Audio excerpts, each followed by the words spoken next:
En la pensión 65, la evaluación de impacto recomendó que se replanteen los objetivos y ver de cómo se contribuye a mejorar el acceso a salud del adulto mayor. Y en el acompañamiento pedagógico también se recomendó la continuidad, pero no la expansión hasta implementar una estrategia diferenciada para ámbitos rurales, bilingües y de multigrado, ¿no? En el 2018, en las agendas la agenda que tenemos de evaluación independiente, la más importante es la de saneamiento.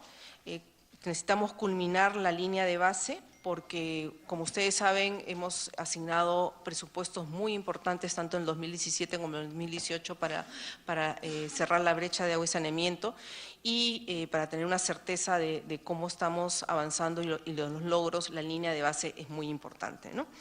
En lo que es desarrollo e inclusión social, también estamos trabajando en un EDEP que es para evaluar la intervención pública del programa Acceso de Hogares Rurales con Economías de Subsistencia a Mercados Locales y en una mejora en la articulación de pequeños productores al mercado.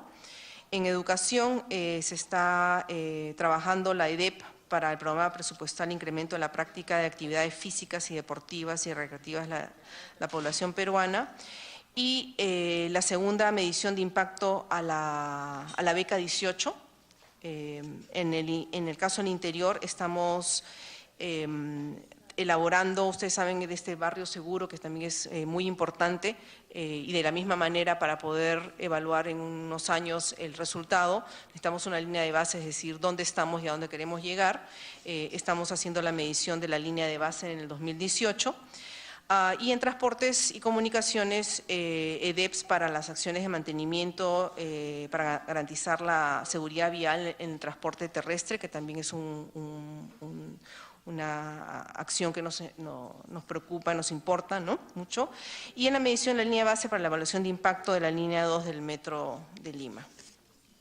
Finalmente, tenemos el programa de incentivos. Este programa de incentivos a la mejora de la gestión municipal ya viene varios años siendo implementado y es un programa bastante bien recibido por las municipalidades. Realmente da gusto ver la competencia y el compromiso para lograr las metas, ¿no? Se está presupuestando 800 millones este año. No hay cambios en las metas, no queremos estar cambiando todo el tiempo las metas, es mejor tener las mismas metas para irles haciendo seguimiento, pero sí vamos viendo mejores resultados año a año.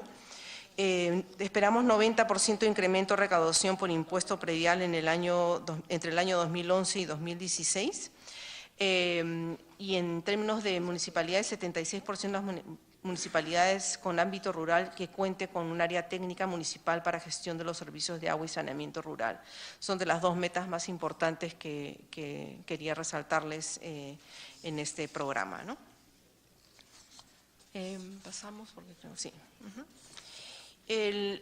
Entre los artículos que tenemos en la ley de presupuesto que les hemos presentado como propuesta de ley de presupuesto para el 2018, incluimos entre los más importantes el artículo 12, el cual dispone modificaciones presupuestarias en proyectos de inversión deben ser orientadas al cierre de brechas de infraestructura.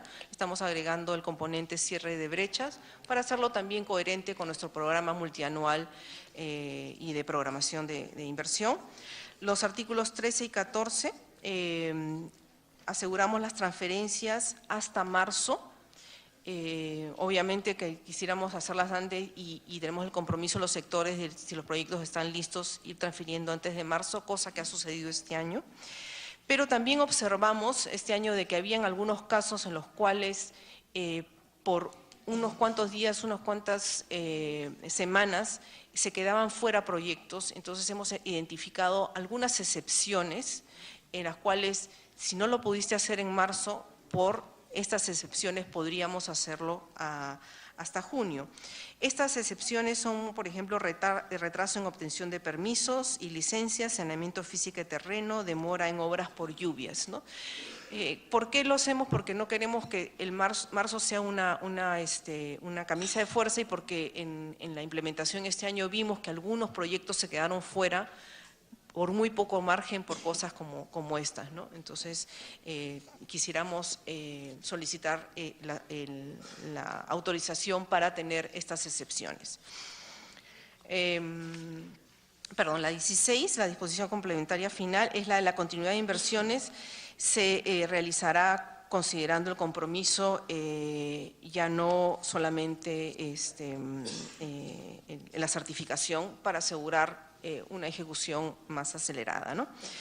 Medidas para incrementar la competitividad laboral y el proceso de simplificación administrativa. El artículo 9 exonera la prohibición de contratación personal a la contratación de inspectores para SUNAFIL. SUNAFIL ha solicitado la autorización de que le permitan contratar más inspectores. Y en la 69, disposición complementaria final, se crea el Fondo de Mejora en la Calidad de Atención y Servicios al Ciudadano. Ese es un nuevo fondo, no lo tenemos en el 2017. Con el objetivo de impulsar acciones de mejora de la calidad de la atención y servicios al ciudadano. Entre las mejoras, las medidas para reconocimiento de beneficios sociales y laborales, continuación de atención al pago de sentencias judiciales en calidad de cosa juzgada, el sector de educación está solicitando la autorización de 200 millones y se está programando 50 millones para el resto del sector público. Incremento de remuneraciones de médicos y profesionales de la salud, el artículo 24, incremento de ingresos de personal jurisdiccional y administrativo del Poder Judicial y Ministerio Público, la 38 disposición complementaria final, e incremento de la escala base del incentivo único CAFAE, incentivo único antes CAFAE, se destinan 100 millones de soles. En cuanto a la prevención frente a desastres y facilidades para la inversión privada, la experiencia de este año con el niño costero nos hizo ver que requeríamos tener alguna flexibilidad para en caso de una emergencia poder reasignar recursos temporalmente, atender de manera inmediata los recursos. Con lo cual, en la disposición complementaria final 11 se propone contar con la facilidad para que en declaratorias de emergencia por desastres las entidades de los niveles de gobierno puedan modificar su presupuesto utilizando incluso recursos de canon, ¿no? Que fue lo que este año hicimos a través de un decreto de urgencia y dado que somos un país expuesto a desastres naturales, no quisiéramos tener que hacer cada vez que hay un desastre, tener que recurrir a un decreto de urgencia, sino ya poder actuar de manera rápida a través de que la ley nos lo autoriza, ¿no? Entonces, por eso les estamos proponiendo esta facilidad. La novena disposición complementaria final, facultad de entidades del Poder Ejecutivo para transferir recursos a sus organismos públicos para la implementación de políticas públicas. Y la 64, disposición complementaria final, facultad para que el Ministerio de Energía y Minas transfiera recursos al Fondo de Adelanto Social, que es financiamiento de intervenciones para cerrar o reducir brechas sociales en espacios geográficos donde se van a desarrollar actividades mineras. Eso es, disculpen, fue un poco largo, pero muchas gracias. Gracias, Presidenta. Bien. Habiendo escuchado la exposición de la viceministra de Economía, perdón, la viceministra de Hacienda, la licenciada economista Roxana Carla Polastri, cedemos el uso de la palabra a los colegas congresistas que desean hacer uso de la palabra, el congresista Ávila, y también le damos la bienvenida al congresista Tapia y al congresista Alcorta. Congresista Lucio tiene la palabra. Gracias, Presidenta. En verdad, nosotros saludamos la presencia de la viceministra de Economía, Claudia Cooper, la viceministra de Roxana Polastri, viceministra de Hacienda. Son profesionales, revisando su currículum, veo que son profesionales de primer nivel. No debe haber duda al respecto. Pero a veces si se recibe el encargo de mantener las cosas en status quo, en piloto automático no están haciendo bien el trabajo. Estos días nosotros venimos escuchando el problema de los 25 años de acabar con la violencia social que hubo en el país. A mí me preocupa, por ejemplo, que la violencia que hubo es que se va a resolver tal vez con más policías. Yo vengo de una región como Puno, donde hubo tal vez vivimos una época de violencia social, no solamente 12 años, sino más de 12 años. Zonas en donde habían territorios liberados, paros armados para este Congreso y los miembros de esta comisión significaba que nadie podía moverse, ni siquiera caminar absolutamente, tan solamente una orden. Hemos llegado a ese nivel. Entonces, a veces veo que la solución es poner más policías, más control. No. ¿Por qué ocurren ese hecho de cosas? Ocurrieron porque en esas regiones como Puno y como el resto del interior del país existe un caldo de cultivo perfecto para que haya ese clima de violencia social. ¿Y cuál es ese caldo de cultivo? Vivimos una economía de subsistencia. Son zonas rurales donde el campesino escasamente tiene, porque no tiene muy poca relación con la economía de mercado, y escasamente tiene para subsistir con la pequeña agricultura de subsistencia, diría una agricultura para no morirse de hambre. Entonces, eso ha quedado ahí por los años y por los años y por los años. No hay carreteras, los colegios están caídos, ni qué decir de lo que es salud. No hay ninguna política del Estado para poder cambiar esa economía que ha quedado por los años y los años en un status quo, pero miserable, yo diría, ¿no?, para la subsistencia humana. Entonces, de ahí que yo diga, estamos en un piloto automático que ignora por parte de los técnicos del gobierno, no solamente de los actuales, sino también de los anteriores, esa situación, ese caldo de cultivo que va siempre a estar en la posibilidad de generar violencia social en cualquier momento. Entonces, yo diría que aquí revisemos las cuentas que nos han traído, ¿no? Nos traen, por ejemplo, muy bien, en educación tenemos casi 28.000 millones, ¿no?, que equivale al 3.7% del PBI, un poco alejado de los 6%, ¿no es cierto? Y para llegar al 6% necesitaríamos gastar más o menos 45.000 millones, lo cual en este momento no va a ser posible, ¿no es cierto? Entonces yo digo, estos 28.000 millones, ¿cómo se está gastando, no? Porque yo veo, por ejemplo, que ustedes mencionan, no todas obviamente los gastos, que van a haber en educación 2.8 millones, sumando todas las actividades, ¿no? En transportes 4.5 millones, 4.5 mil millones, en salud 1.7 mil millones, en interior 6.5 mil millones, en justicia 2.6 y en vivienda, que es el otro un poco más significativo, 3.000 millones. Pero si nosotros desglosamos estos gastos, y eso lo vamos a tener que trabajar, Presidenta, en esta comisión para ver a dónde están yendo los 28.000 millones. Por ahí sabíamos que, por ejemplo, se iban en consultorías, ¿no?, que no son nada productivas, dicho sea de paso, más de tipo ideológico, en publicidad, bastante considerable. Yo digo, los ministros, ¿es que acaso son una marca de camisa, una marca de perfume que necesita publicidad? Entonces yo creo que aquí tenemos que dejar ese piloto automático y arriesgar a empezar a cambiar de rumbo. Supongo que no es una cosa que hay que hacerlo en forma brusca, como ustedes dicen, porque el avión se cae también, ¿no? Entonces, pero empecemos a cambiar de rumbo. ¿Y cuándo vamos a empezar a cambiar de rumbo?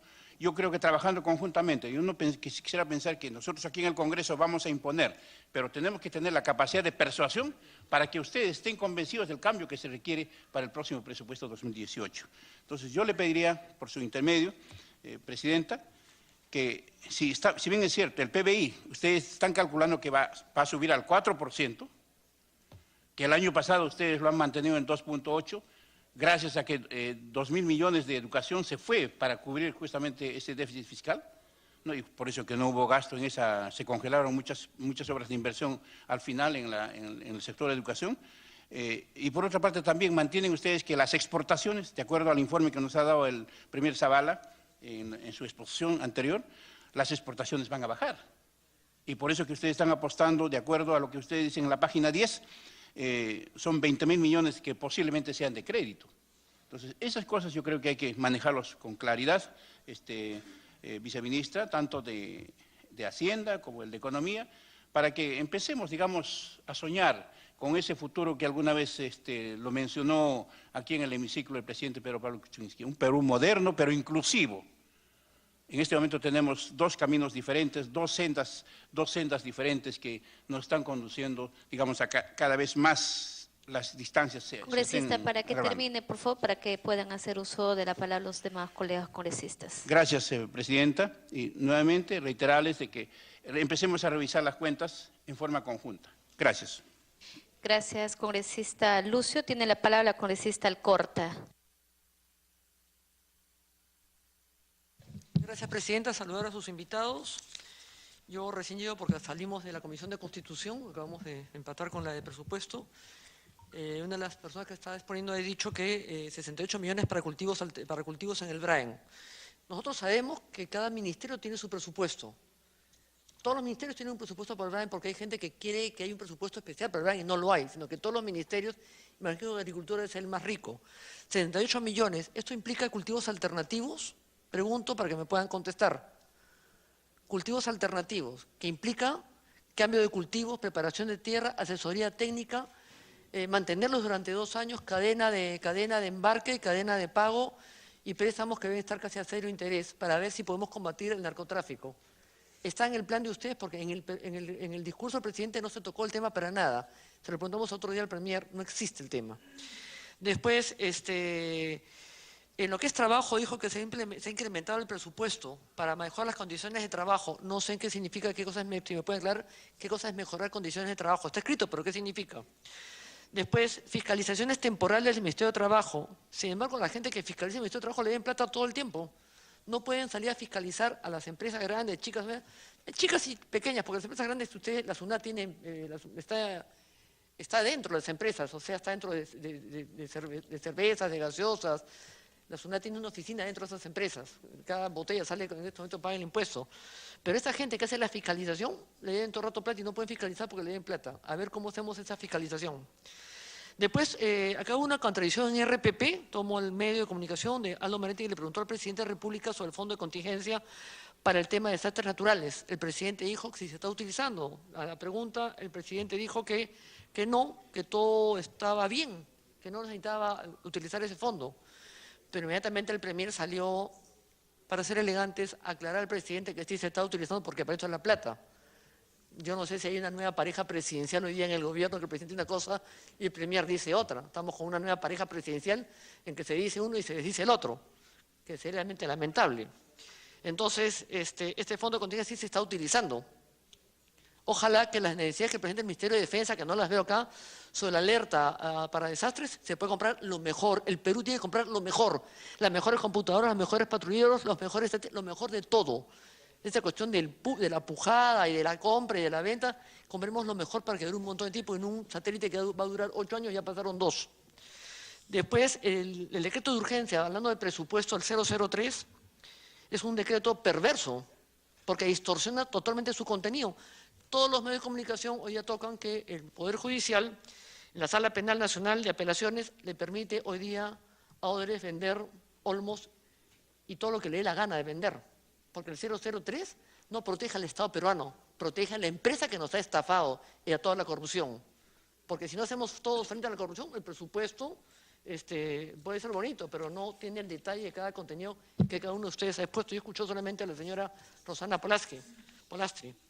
Después, el Ministerio de Educación, como bien lo han dicho acá, se ha gastado, que se ha incrementado el presupuesto. No vamos a llegar a 6 porque no hay forma de llegar a 6, todos lo sabemos. Estamos en 3.5 más o menos. Es parte del Acuerdo Nacional, es verdad.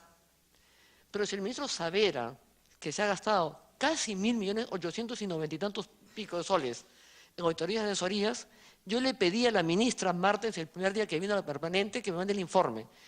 Y como no lo mandó el otro día que venía la interpretación, se lo pedí y me ha enviado esto acá. Se los puedo pasar para que ustedes vean que es ilegible. Y no quiero que me mande un diccionario, se lo digo públicamente acá para que los medios recojan. Quiero que me diga puntualmente qué empresa, qué ONG, qué universidad, qué persona ha recibido ¿Por qué trabajo? ¿Cuánto tiempo y cuánto recibió? Porque casi 1.000 millones de soles, auditorías de asesorías, sin contar publicidad, es una grosería. Sobre todo si solamente en educación, señoras viceministras, las dos, solo en educación, ¿ustedes saben lo que se necesita para infraestructura? ¿Tienen ustedes una idea cuánto se necesita? ¿Saben el monto? 100 millones. Solamente para infraestructura a nivel nacional. Regalemos 100 millones más. Tú debes saber porque tú eres profesor. Regalemos 100 millones más, 200 millones. ¿No es mejor gastar en infraestructura escolar que gastarse en auditorías de asesorías a los amigos? Porque la ministra Marten ha heredado, ella está desde antes del ministro Saavedra. ¿Cuánto se hubiera podido invertir en postas médicas? En mejorar la calidad de vida de esas postas médicas para la gente alejada de las ciudades. ¿Qué se podría haber hecho? ¿Quién fiscaliza todo esto en el gobierno? Porque esto lo estamos repitiendo, esto es impresentable. Esto solamente merece la censura de la ministra. ¿Quién ha mandado esto? Esto es una vergüenza.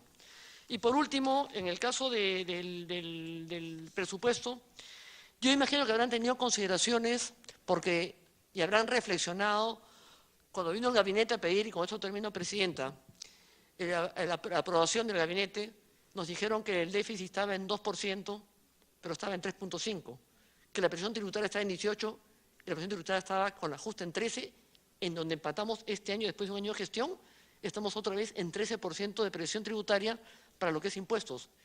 Recojo, acá está el discurso del ministro de Economía del otro día, que vino la vez pasada.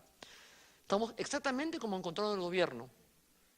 La deuda interna y la deuda externa creció con Ollantumala de forma descomunal, pareja de aventureros, dicho de paso. Pero el gasto público y el gasto interno sigue creciendo. No toco el tema de los bonos inclusive. ¿Hasta cuándo vamos a endeudarnos? ¿Cómo va a ser el tema? Porque el tema de la reconstrucción, el gobierno lo ha puesto como argumento de reflotar la economía. O sea, si no hubiéramos tenido la desgracia del niño, o sea, no teníamos crecimiento. Esa es la palanca que nos va a crecer. La desgracia nos va a hacer crecer. Habló de los metales. Los metales tienen un precio alto porque es un mercado externo. Pero si no dependiéramos de los mercados externos, el precio de los minerales, ¿en dónde estaría? Y acá termino, porque no puede ser que el gobierno se haya atracado solamente en Chinchero. No hay otros proyectos, no hay otras alternativas, no hay otras cosas que puedan reflotar la economía. Nadie es enemigo del gobierno, ni nadie es enemigo de ustedes, ni menos del Perú. Pero, ¿qué otros proyectos tienen ustedes? ¿Qué otras cosas hay para poder reflotar la economía en el país y crecer un poco más? Porque compararnos con la región es bien complicado. Argentina está revirtiendo su situación con el nuevo gobierno. En Ecuador exactamente lo mismo.